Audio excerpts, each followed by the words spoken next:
orang musafir itu mendapatkan rukhsah atau mendapatkan kemudahan, ya kan? Apa bentuk kemudahannya terkait dengan sholat? Bisa dijamak dan di qasar, ya. Kalau kita berbicara tentang jamaah sekalian, itu ada dua. Ada namanya jamak takdim dan ada namanya jamak takhir. Apa itu jamak takdim?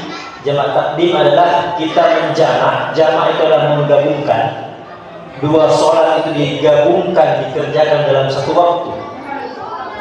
Kalau takdim berarti sholat yang akan datang itu dimajukan ke waktu sholat yang sebelumnya. Seperti misalnya kalau maghrib isya, saya kalau mau jamak takdim, saya sholat maghrib di waktu maghrib, lalu kemudian apa? Sholat isya. Itu namanya jamak takdim. Kalau jamak takhir itu kebalikannya. Saya sholat maghribnya nanti ditunda ke waktu isya. Baru setelah sholat maghrib, baru kemudian saya sholat isya, ya kan? Nah, jadi saya pikir tadi, karena ini sudah terlambat, kalau saya mau sholat maghrib lagi nanti akan termakan lagi waktu. Saya berpikir begini, ini kira-kira nanti bisa jadi edukasi juga kepada kita semua. Bagaimana misalnya kalau kita semua nanti dapat kondisi seperti ini. Misalnya saya mau jamak takhir nanti, ya kan? Sholat maghrib saya undur ke isya. Kalau saya sholat sendiri, tidak ada masalah. Saya sholat 3 rakaat, ya kan? Kemudian setelah itu qomat, kemudian sholat 2 rakaat. Saya qasar isyanya. Tapi kalau saya sholat sama jamaah gimana misalnya? Misalnya saya sholat jamaah, ini kita nanti sebentar sholat isya, imamnya sholat 4 rakaat, ya kan? Sementara saya sholat maghrib cuma 3 rakaat. Ya. Apa yang harus saya lakukan? Kalau saya ikut imam, berarti lebih sholat saya 1 rakaat. Ya.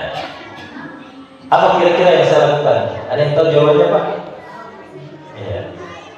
Kira-kira apa? Ya. Walaupun gimana? Sholat isya dulu. Kalau begitu, ya. Sebagian memang ada yang berpendapat seperti itu. Cuman yang namanya sholat kan harus betul-betul sesuai dengan urutannya. Kira-kira gimana caranya? Apakah kalau gitu saya tidak usah ikut jamaah saja? Ya.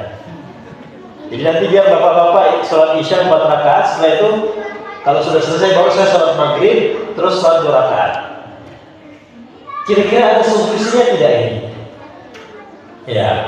Nah, di antara pendapat, dan ini yang paling banyak diamalkan juga, terutama di Arab Saudi, dan ini juga pasti kita biasa dapatkan jemaah sekalian. Kalau kita dalam perjalanan misalnya, ya kan, dalam perjalanan kemudian kita singgah di masjid, ada orang sholat berjamaah, ya kan?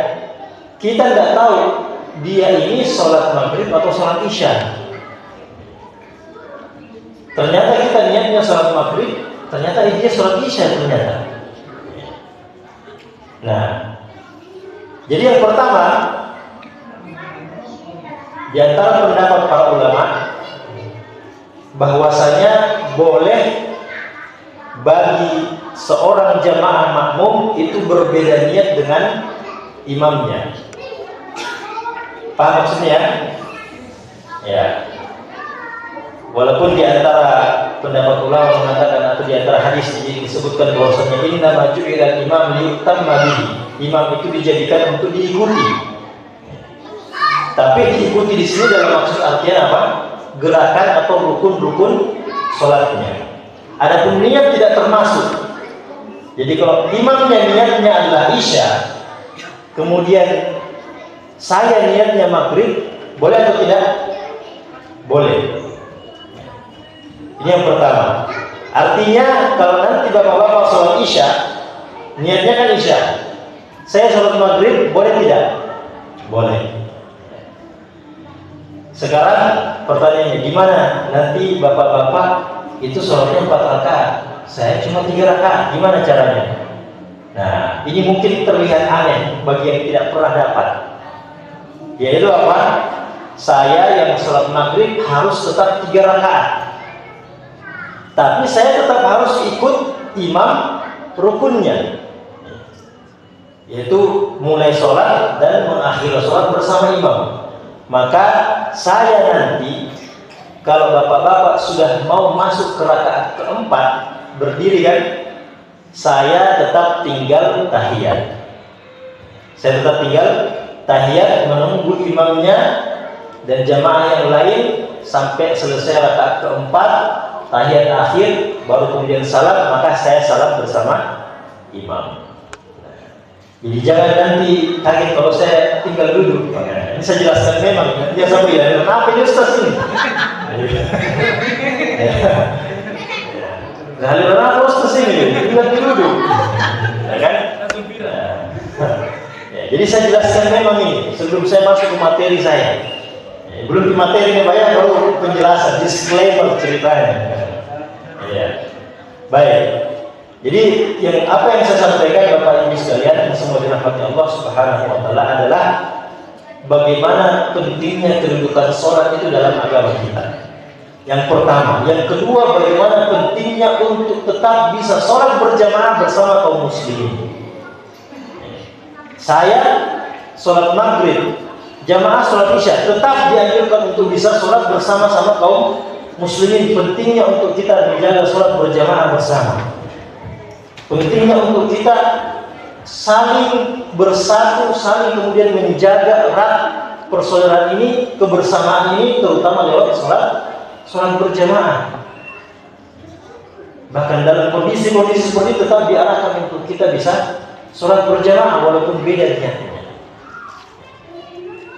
Jangankan dalam keadaan aman seperti ini jamaah sekalian, bahkan dalam keadaan perang sekalipun tetap dianjurkan untuk apa?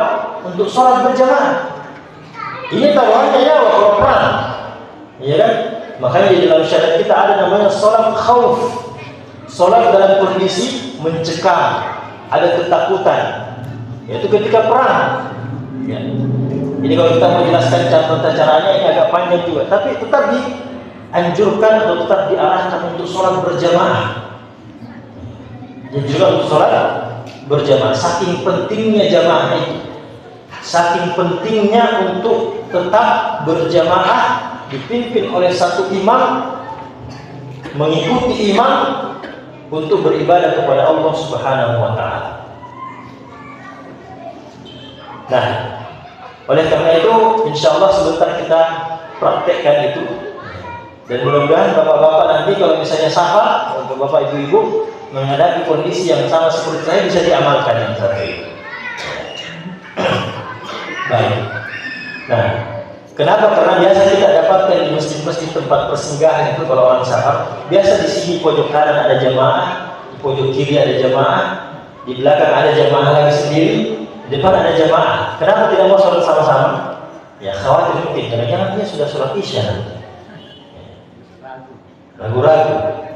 Apalagi kalau yang dijamak duhur asar sama-sama 2 rakaat, maka tidak ada masalah. Tidak usah tanya ini sholat apa kini Pak? Sholat asar, ini saya baru mau sholat zuhur. Ikut mikir saja jamaahnya di situ. Tidak ada masalah, insya Allah. Ini kemudahan supaya dalam satu masjid itu tetap satu saja jamaahnya. Karena kenapa? Hukumnya makruh kalau ada 2 jamaah dia dalam satu masjid. Makruh ya. Kalau ada 2 jamaah dalam satu masjid. Kalau bisa dikumpul sholat sama-sama, sholat sama-sama.